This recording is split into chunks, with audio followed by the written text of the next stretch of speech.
What is going on, guys? Danny Gets Fit here, and today I have the pleasure of having with me Jeff Nippard.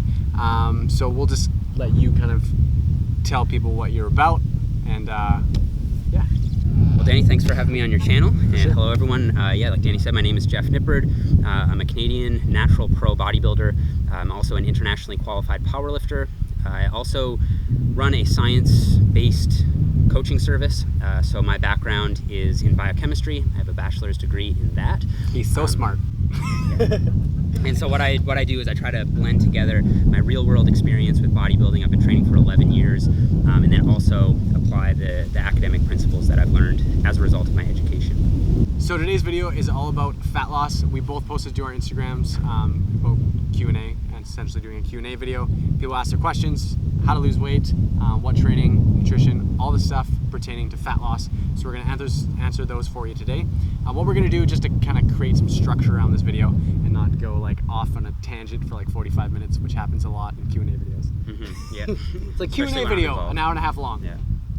Okay, I don't have the time. So we're gonna do 5 questions that we get, detail, or we go into detail with, and then we're gonna do 5 kind of like quick questions that we can give short answers to that will kind of get the message across. We'll do 2 parts of that. So this will be part 1 of the video. As soon as we do 5 questions, we'll move on to part 2, which you guys can see probably next week. First one, we'll go with, this one's a good one, from Randy Dandelion. It's a good name, strong name. I've heard a lot about HIIT and interval training about being the best way to drop fat. What are your thoughts on this? Ooh, that is a good question. You want me to take this one? Yeah, because I think I know what I'm talking about, but you're probably gonna know the actual stuff behind it. So to me, I would think that like calorie-wise, you're probably gonna burn the same amount, but maybe the HIIT does more. Yeah, so that's the basic benefit of HIIT, is that it's more efficient. So if you're limited on time, you can burn the same amount of calories in one session of HIIT a lot faster than you would in a session of low intensity cardio. Yeah. So that is the advantage of it. Also, you do get a little bit of what's called EPOC, so it's post-exercise oxygen consumption. Basically, you burn more calories after the session. So with LISS, you only get the calories burned that you burn during the session. With HIIT, you get the calories burned during the session plus a little bit after. So that's the theoretical basis for why HIIT might be better. I actually think that it's probably best to do a combination of both. Yeah. There'll come a point past which it'll be difficult to recover from more high-intensity interval training. So I actually like to limit it. And the main reason why I like to limit it is because, in a sense, weight training itself is a form of high-intensity exercise, right? You lift weights for 20 or 30 seconds for a set at a very high intensity, then you rest for 1 to 3 minutes. That looks a lot like high-intensity interval training, right? So adding, I would say, more than 2, maybe 3 HIIT sessions a week is just going to be redundant. I typically like to keep it to 1, sometimes 2, and then if you need to create a bigger deficit to cause more fat loss, then I would set that up with LISS.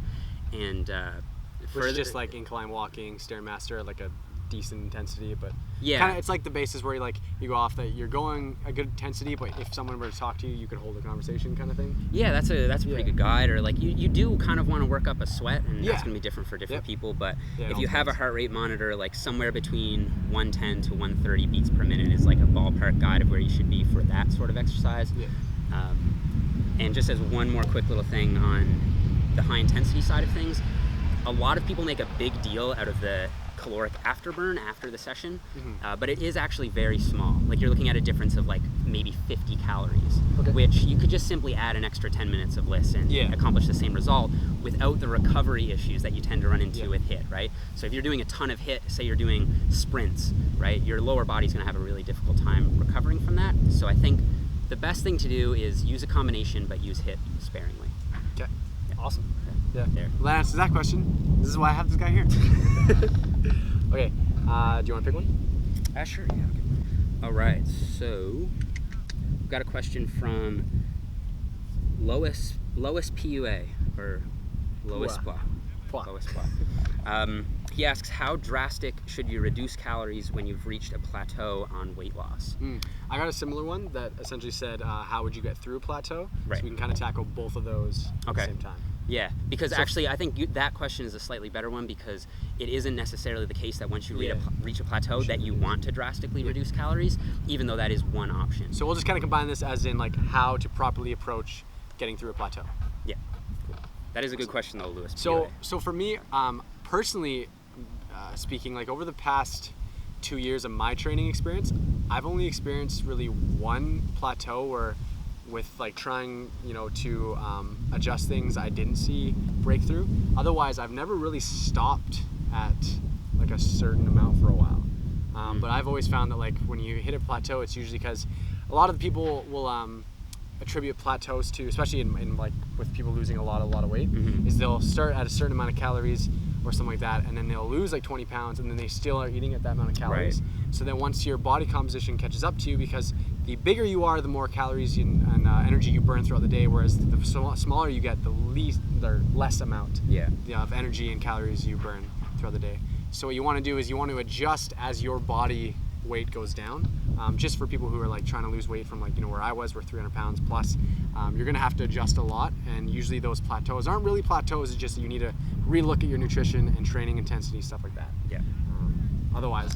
Yeah. I tend to deal with people who are leaner individuals who have a little bit of fat to lose, but they want to get either beach lean or ready for a bodybuilding contest. Those are typically the people I work with. And weight loss stalls are really common in those sorts of individuals. And I think what you said is a good point because it helps you understand what it is that's going on. As you lose weight, you have less mass that metabolizes, so you have less energy being expended just as a result of your body being smaller. Yeah. Also, further than that, your body actually reduces other metabolic activities. It downregulates them. So the amount of metabolic slowdown that you get as a result of weight loss is actually more than the weight loss itself would predict. So metabolism itself actually does slow down, right? And that can get to the point where your metabolism has slowed so that you can't even lose any more weight because your intake is matched with your expenditure. So at that point, what I typically do first is encourage people to determine whether or not they have in fact stalled. Because sometimes people will notice their weight jump up for a day or two on the scale and then assume, oh no, I'm gaining weight again, or oh no, I've stalled. Yeah. Whereas it really takes a little bit longer than that to know for sure. Because it's normal for weight to fluctuate because of water shifts and all sorts of other things. But I find it's usually good to rather than like a daily basis, look at like a weekly basis. Yeah. So what I would recommend doing is if you're suspicious that you've stalled, start weighing every day for a week. Record your weight every day. Get the average. Then do that for another week. Take the average and see if the averages have changed. If they haven't changed or they've gone up or down only a little bit, then you need to take some action. So that's a true stall. At that point, I think you have two main options. The one that I try first is called a full diet break. And so the general idea here is to take 4 to 7 days where you go back to your maintenance calories, so the amount of food that you would maintain your weight on, or a little bit higher.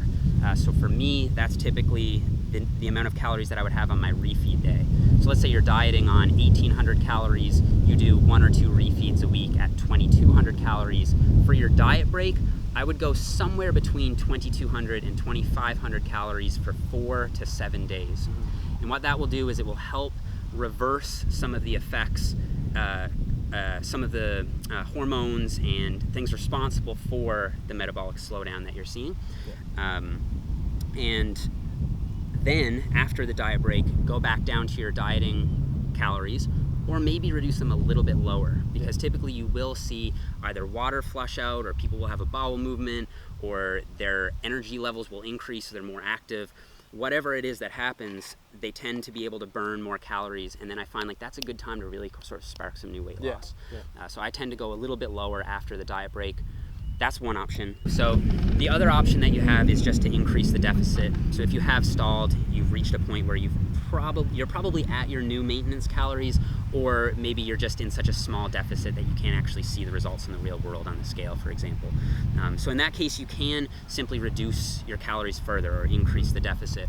And I would probably recommend this if you're, say, in a little bit of a time crunch. So if you don't want to have to spend a week at maintenance where you're not making any more progress, then you can simply just increase the deficit, reduce your calories, or increase the cardio, and then you will see results start to pick up. Yeah. And how much would you say, like 50, 100, how many calories?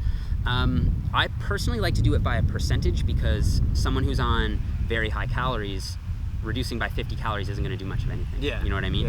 Yeah. So I like to increase the deficit by 10 to 15%. Okay. So that's actually fairly aggressive, but if you're on higher calories, you can get away with a bigger drop, right? So if you're dieting on 3,000 calories, you can drop it down a lot more than someone who's dieting on 1,500. Exactly. Right? So it kind of depends on where it is that you're stalled, but anywhere from 10 to 15% will get you in the right ballpark and should be able to get things moving again. Okay, so just a last quick note on that also, because I have a feeling there's probably going to be a lot of males and females watching this video. For females, it's very common because you guys' hormones are a lot different than ours. It's very common for women to react good to more regular like refeed and diet break days. Men don't need as many as often because of just our hormones kind of work the way they do, whereas your females are kind of sometimes it can be this or that or whatever, and especially with like menstrual cycle and stuff like that. So it can change really a lot sooner than it would with us. So you might need more regular refeeds and diet breaks. And also another thing is with females, sometimes it is more difficult to detect a true stall because things can stall for as long as a month, and you might see no difference on the scale, but then in 1 week you may drop 4 or 5 pounds, and I see that very often. So with women, what I tend to do is compare weigh-ins on a monthly basis. So even though I will track them every week, you want to compare, say, the first of the month of August with the first of the month of September, and then see if there is in fact a change. And when I say the first, I don't mean the single weigh-in, I mean the average of that week with the average of the first week of the next month, if that makes sense. Awesome. Because things work on a monthly scale when it comes to the menstrual cycle. Yeah. The laws of thermodynamics are still exactly the same. You still just simply need to establish a deficit. But with women, it's a little bit more tangly because you do tend to see water shifts more, which have really nothing to do with caloric balance. So. Yeah. Okay, so going into question 3, it's getting really bright. I might need to adjust the ISO. So this is one I get a lot from people, and it's very common, so I want to answer it. Is for someone who's just trying to lose weight and get toned, do you recommend lifting at lighter weights for more reps or higher weights for less reps? That's a good question. I'll give my answer if you want. I would say a bit of both. Yeah, I think that's the best for answer. sure. Yeah. I think the best scientific literature seems to indicate that a variety of different rep ranges is the best way to sort of max out hypertrophy. And so this person has the goal of being toned. When people use that term, typically what it just means is that you have muscle and you don't have a lot of fat. So the building muscle component, I think, does come down to your weight training. And there's 2 main factors. Now there's probably 3 main factors, but I'll just focus on 2 driving hypertrophy. One is mechanical tension, so actually inducing or placing a load on the muscle that it has to overcome. The other is metabolic stress. So metabolic stress is kind of like when you get a pump, right? There's all this metabolite buildup in the muscle. And so when you combine high reps, you get the metabolic stress component with lower or moderate reps, say like 8 to 12 or 6 to 12, then you can max out the mechanical tension component, and then that leads to the most overall hypertrophy. The problem with this sort of question is that it implies that one of the goals of weight training itself should be to cause fat loss. And I think that that's kind of the wrong way to look at it. I think weight training should be set towards building muscle, and then your nutrition and your cardio should really be the only things set towards burning fat.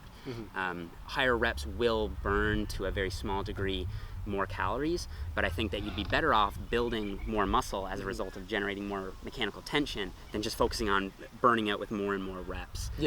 You could just do cardio and it would be easier to recover from.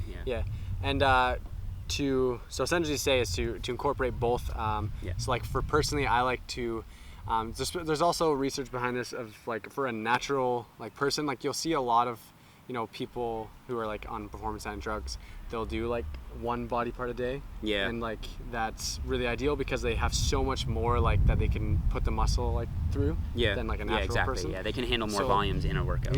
So personally, I like to do a push-pull leg split, and that means like essentially I focus on the compound movements as being heavy, and then the isolation movements or the assisting movements I do as like a hypertrophy bodybuilding style of like 4 sets, 10, 12 reps. But the actual compound movements themselves, I'll do like a 5x5 or like a 4x6 or something of like where you go heavier, you're putting a lot of tension on, but it kind of gives you best of both worlds. Yeah. And that way you're building, you're hitting your strength a little bit at the same time as well as hypertrophy, which for a beginner lifter, especially because this question seemed to come from someone who's starting out, would be like, I wish I would have done that when I started. Like I started just like kind of not knowing what to do, so it didn't give me the most out of my time in the gym in the first year, but now. Also, I just saw another question that's kind of, we can branch off from that one into this, is should you focus on losing the weight first and then building muscle, or start lifting from the get-go? And please start lifting from the get-go. Yeah. These are questions that I get a lot, especially from my side of things, just because people who are overweight and wanting to like lose weight or go to the gym. Media puts out that cardio burns fat and that low carb is the diet you want to go with, and like all of these, like anything really you learn from a magazine is like, maybe you should get a second opinion. in my thought. Yeah. So you definitely should start lifting weights and doing a little bit of cardio at the beginning. Personally, I found that when I first started my weight loss journey, is that cardio was really, really hard for me. Like I was 300 pounds. Like even walking itself, like after 10 minutes, my legs would be like, yo, like you're walking with 300 pounds. Do you know that? And then someone telling me to jog or do stairs at that time, I would have been like, see you later. Like, no thanks. So what weight training allows you to do is allows you to get a good, get your heart rate up, get a good workout in, but doesn't, hurt you in the sense of your body can do it. Yeah. At a heavier weight, anyways, from my side. Yeah, yeah. No, exactly. So weight training from the start, and incorporate cardio as it begins to be more comfortable for you if you're a heavier person. Otherwise, like I do anywhere from like when I'm cutting, anywhere from like 10 to 30 minutes of cardio depending on the day. Yeah. When I'm not, 10 to 20 minutes. Mm-hmm. Yeah, it all depends. But I think that's really good advice, and one of the perks of having a lot of fat to lose is that you can build muscle and lose fat at the same time. You often do see that in those scenarios. So only usually for like the beginning though. Yeah, for the beginning until you start to get fairly lean. But if you weight train, then you can absolutely build muscle and lose fat at the same time. So just like Danny said, you should definitely focus on weight training from the beginning, even if it's just a couple times a week. Yeah.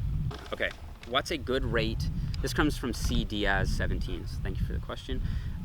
What's a good rate to lose weight daily/weekly on a cut? So the rate of weight loss, how fast should you lose weight? So for my side of things, I'll answer first. It's going to be very different for people who are like 300, 250 pounds plus. Personally, I lost around 10 to 15 pounds a month when I was losing weight and weight training and everything. Which if you were like talking to like your clients, that would be a lot for a month, right? Yeah. So that can change. But what's your thought process on that? Yeah, I absolutely. I think exactly what you said. I think it depends on where you're starting from and what your goal is. People who have a significant amount of weight to lose, it's going to be really demotivating for them to hear that you should only lose 1 pound per week, right? Because if you have 100 pounds to lose, that's taking you 2 years, right? And to be fair, like the reason people like say 1 to 2 pounds a week for people who are overweight is because it's that loose skin factor. You would lose the weight slower, you're gonna have less loose skin, which to be honest, in my experience, I haven't seen that much of a difference from losing weight slower to faster when it deals with loose skin. That's really comes down to the genetics of the person. Also keeping hydrated and all that kind of stuff comes into play. So if you're strictly not losing a certain amount of weight because you think your loose skin's gonna be worse, don't worry about it. It's gonna happen either way, unfortunately, depending on the person. Some will be worse, some will be better. But don't let that be a factor of stopping you from changing, your life or transforming yourself, because the benefits of actually being leaner with loose skin is 1,000 to 1 for better than being overweight. Yeah, I just want to get that out there. Yeah, exactly. And I think that's a myth. I don't think it's going to make any difference in terms of how much skin you have after. The reason people say like, "Oh, you must have lost the weight too fast." No, that's once you get to a certain point, your body's like, "I can't handle this much mass anymore." Yeah. And so your skin loses its elasticity a little bit. Yeah. You're going to keep some, and like I said, it really comes down to genetics. Yeah. The real reason why you hear that it's a good idea to lose weight more slowly is because it's more muscle sparing. Yeah. So I was just saying for like myself, no. for I'm just saying like the research shows that if you lose more weight muscle. more quickly, a greater percentage of that weight loss is coming from muscle. Yeah. So if you want to spare your muscle, then you might want to consider going a little bit more slowly.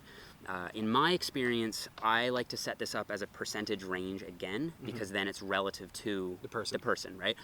So I like to go 1 to 1.5% of your body weight per week. So if you're a 150 pound individual, then 1% is going to be 1.5 up to, 2.25, right? So close enough. Good math. Is that right? I think I got it right. Yeah. So 1.5 to 2.25 pounds per week is pretty reasonable. And if you have more fat to lose, then you can go towards the upper end of that range. If you're a leaner person, more susceptible. Okay. Yeah. So if you have more weight to lose, it means you're less susceptible to muscle loss. If you're a leaner person already, it means you're more susceptible to muscle loss in a deficit. So you're going to want to go towards the bottom end of that range. So maybe 1% of weight loss per week. And yeah, that's the range that I set it up at.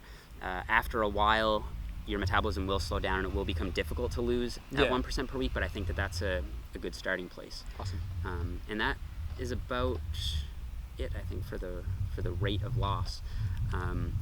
It also does really depend on your goal. So let's say you're someone who just really wants to drop 100 pounds, then it might not be all that important to you that you retain every morsel of muscle. Yeah. And so you can go at a faster rate, and people have lost weight in very fast time periods, right? Yeah.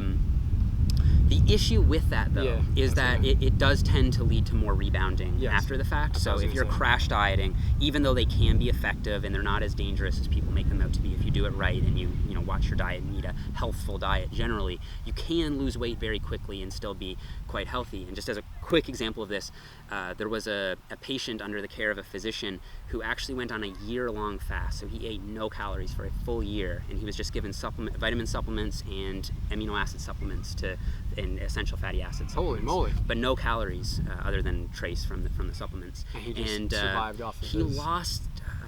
I forget the exact number, but maybe I can dig up the study and we can link it down below. But under the supervision of a physician, he didn't eat for a year, and all of his health markers, glucose control and everything, blood pressure, cholesterol, everything improved, and he lost a ton of weight. That's crazy. Not eating. I'm sorry, guys. I literally am like the worst YouTuber ever, and my camera shut off twice. Battery's dead now. Switched to Jeff's camera. It's been a great day, but very quickly, that person just drive their Jeep into the lake? She did. Oh my god. What we were touching on fat I think loss, I was talking about a crash diet and how it can work, but it might not be the best option because it tends to result in rebounds. It's not sustainable. Yeah, basically. Sorry about that, but we were just kind of going over the rebound thing, and I was going to touch on that too, is because a lot of people when they start out, they'll lose a ton of weight, and then once they lost the weight, they're like, some people won't like learn the techniques they need to like sustain it. And honestly, sustainability is like the hardest part of actually losing weight, even though like it's not really weight loss. Like you're already losing the weight, but then keeping it off is like the hardest part for people that come from like being heavier and obese like I was. It's the most common for people, like I think it's like a 70% rate of people who lose weight to gain it back. Like it's ridiculous. And that has to come down to like you learning how to take these techniques and tools that people like us offer and use them in life, not just in like I want to lose this amount of weight in 6 months and then kind of go back to my regular life. It's finding balance, incorporating stuff. Anyways, that was 5 questions. We're gonna do a quick lightning round where we're just gonna quickly answer questions that are easy. As far as supplements, what would someone try to lose weight and gain muscle need? No supplements. You don't need any supplements. Things that that can help, that have science behind them. I would say if you're struggling to get protein in, protein powder's not too expensive. It can be beneficial for people. Creatine has tons of research behind it. It can be helpful for some people. And then maybe like a multivitamin or fish oil, just if you want like overall health benefits. But other than that, I honestly don't think you need anything. Yeah, fat burners are really ineffective. Whey is probably the best because higher protein intakes are associated with more fat loss. Creatine, like you said, caffeine is another one that is good pre-workout, and the actual numbers on it are 600 milligrams of caffeine a day, which is a shit ton. Will burn an extra 100 calories a day. So there is a little bit of a fat burning effect from caffeine. So, 300 milligrams before your workout, which is a lot. If you're not used to caffeine, don't go that high, but you can build a tolerance up to it. That's like an extra 50 calories a day. All the other fat burners are significantly less than that, like green tea and all these other raspberry ketones, they're not CLA very effective. and L-carnitine. If you're a supplement person, you have the money to invest in it. Yohimbine is another one that has which been is illegal in Canada. Is it illegal? Yeah, you can't buy it in Canada. You have to get it in the States. If you live in the States, you can get it. It goes like nutrition, working out, everything else that has a part to do with that, and then supplements. Supplements on the bottom of the scale. Like they're gonna be like they're gonna give you that 1 or 2% extra boost. But overall, like if you're stressing too much about it, don't even worry about it. Okay, that's one somewhat lightning fast. What do you say about low carb, low fat, other kind of diets like that? Honestly, so research shows that like across all the diets, they all kind of have the same outcome for the most part. Like a lot of them. It depends. Really, it comes down to protein intake. So you want to keep your protein high, but adjusting carbs and fats isn't going to have too much of a difference unless you're a person that is just like you realize that when you eat carbs all of a sudden you kind of like bloat or like put on a lot of water weight or something like that. That can make a difference, but honestly it's for me, I've just found finding a balance and finding what works for you is most important. That's going to be keeping your protein where it needs to be, which is usually anywhere from 0.8 to 1 gram per pound of body weight. Of course, if you're like 300 pounds, like I was, getting 350 grams of protein in a day is impossible. That's why I like to go by lean body mass. So if you're someone who's exercising or resistance training, then I think 2.3 to 3.1 grams per kilo of lean body mass. And which you'd have to know your body fat percentage. You'd have to know your body fat percentage and then just subtract that. So it's actually pretty simple to do, and it gives you a closer idea if you have a significant amount of weight to lose. Research has shown that some people do way better for some reason on really low carb diets, or at least low carb diets. So I think that the best thing to do is if what you're currently doing is working, and then stick with it until it stops working. If what you're doing isn't working, then you should try something else and see if it works. So if you're currently doing higher carbs, lower fats, and that's not working for you, you can even keep the calories the same. Try a low carb, higher fat approach, and sometimes that will be enough to get the ball rolling. But you've just kind of got to play around with that and see what it is that works for you. Okay. And what app do you use to check how many calories, protein, fats, etc.? Personally, I use MyFitnessPal. It's just been the easiest. I've tried a couple different ones, but MyFitnessPal is just very easy to use. They have almost everything, and you can even add your own stuff if you need to. So it's MyFitnessPal on App Store, probably to iPhone phones, and also. What is the best starting point when you are trying to change your nutrition? I would say is researching a little bit and just finding out about calories and macronutrients. Learning what is in food and how it affects your body is very important. Stuff that I didn't know at the start, and I would just eat like whatever, and I was like, oh, I'm losing weight. And then if you have a goal, tracking calories, macronutrients is just the easiest way to get you to that goal. Because then you know what you're putting in your body, you know how it's reacting. It's just easy. Yeah, exactly. You nailed it. We'll round up on this one. This is a pretty good one. How much cardio is too much cardio? Is there such thing as too much cardio? Because people are like, oh, but if I do cardio, I'm gonna lose all gains. So. I mean, what the research actually shows is that it is, so how much muscle you lose as a result of doing cardio is dependent on 3 main things. So it's the frequency, so how often you do it. It's the mode, so whether you're running or cycling, swimming, lower impact tends to have less of an effect. And then it also has to do with the intensity. So you can absolutely do too much and you will start sacrificing muscle, but it's probably a lot more than people tend to think. Like doing 30 minutes of cardio every day, if it's a lower intensity, is probably not going to do much to hurt you. But the answer to that question is going to be so individual, because some people have super active lifestyles, super active jobs, and all of that plays into it. So if you are someone who's, say, working like construction or something like that, then you probably can't get away with doing a whole lot extra cardio without it interfering with your performance and resistance training. If you're someone working a desk job, you can probably get away with quite a bit. So how I want to end this video off with that question is just a little tangent about how cardio is not a magical fat burning thing. Like I feel like people like associate cardio with like, I have to do cardio to burn fat. Like you can't, because I'll even get questions and statements throughout the day saying like, people look at my transformation and go, oh, you must have done a ton of cardio to reach that result. And like I said before, is in the 6 months from like 312 pounds to 250, I did like a 5-minute walk per day. Like it took, you know, my true nutrition and working out and weight training that created my deficit, and then I just lost weight that way. You know.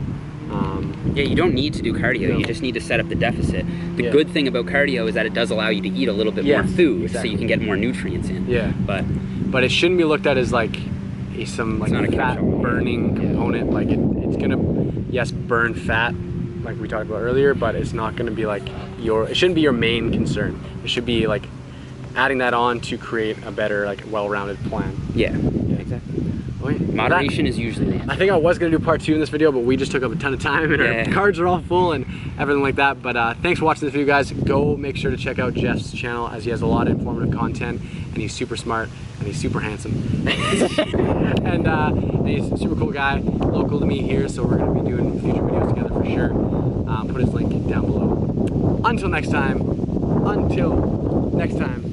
stay small, my friends. You guys know my outro. Stay small. Woo! All right, thanks guys. Thanks, Danny.